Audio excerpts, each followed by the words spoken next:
guys, welcome back to my channel. It is Stephanie and I hope you guys are all doing well today. We are back with another Bible devotional and hopefully this encourages you and this just teaches you a lot more about God's attributes. So let's just get straight into it. Okay, so if you have your Bible, please turn to 2 Chronicles starting in chapter 14.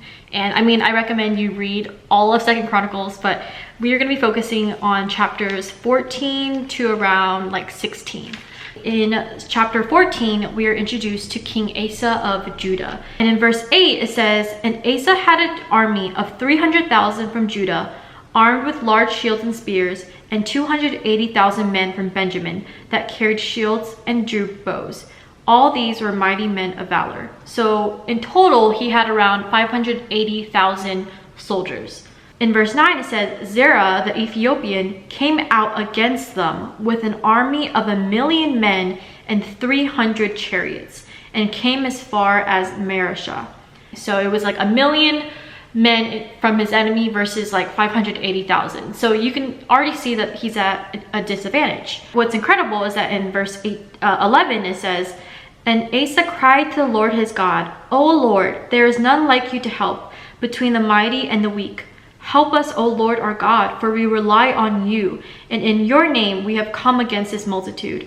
O Lord, you are our God. Let not man prevail against you.' So the Lord defeated the Ethiopians before Asa and before Judah, and the Ethiopians fled."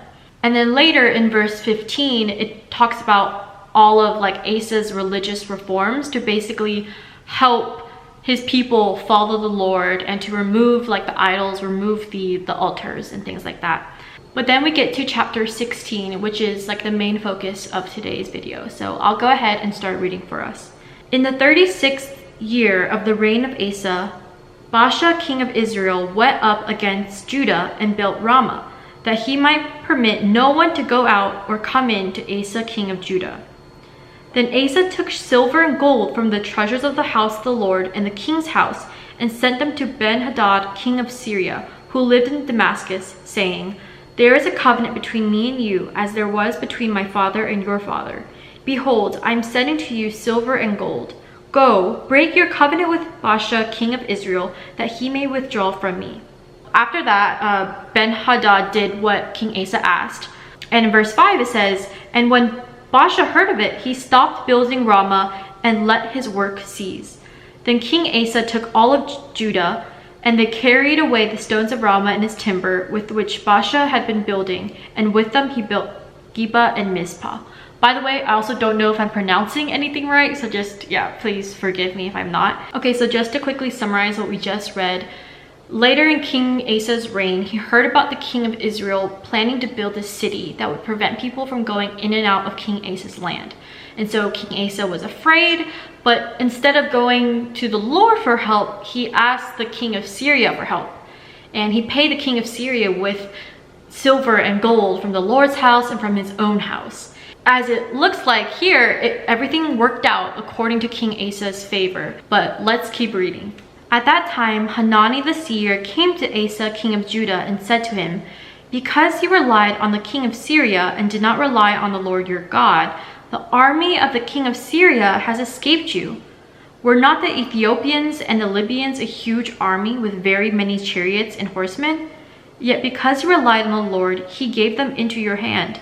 For the eyes of the Lord run to and fro throughout the whole earth, to give strong support to those whose heart is blameless toward him. You have done foolishly in this, for from now on you will have wars.' Then Asa was angry with the seer and put him in the stocks in prison, for he was in a rage with him because of this. And Asa inflicted cruelties upon some of the people at the same time." Okay, so now let's go verse by verse and see what we can learn from each of them. "The army of the king of Syria has escaped you," which infers that if King Asa had relied on God for this situation, just like he did for the other situations, then God could have allowed him to have victory over the king of Israel and the king of Syria. Although it seemed like Judah and Syria were allies and were at peace in this situation, we all know that's never permanent, especially, in this time. and that, you know, the nations would go against nations and this and that. So God knew the future, and he knew that they would inevitably clash again, right? Even if it's not right now.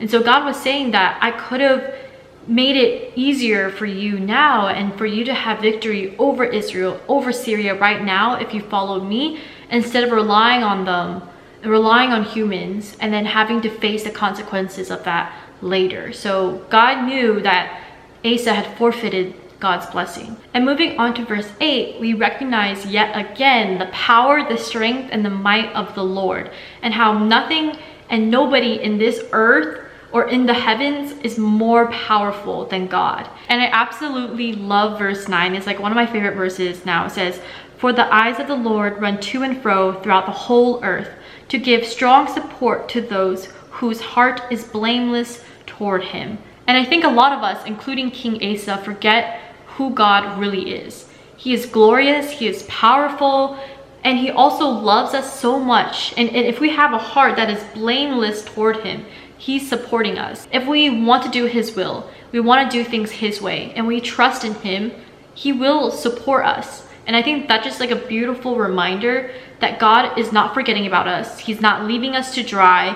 He's not leaving us to struggle by ourselves. But if we put our faith in him and in him alone, and we don't trust in our own power because it's weak, it's nothing compared to what he can do, then he will show us his glory and he will show us his power. So that is it for today's devotional video. I hope that this encouraged you to read the chapters of this Bible for yourself, to read through them, to pray about it with God, and to just have fellowship with him, just you and him together.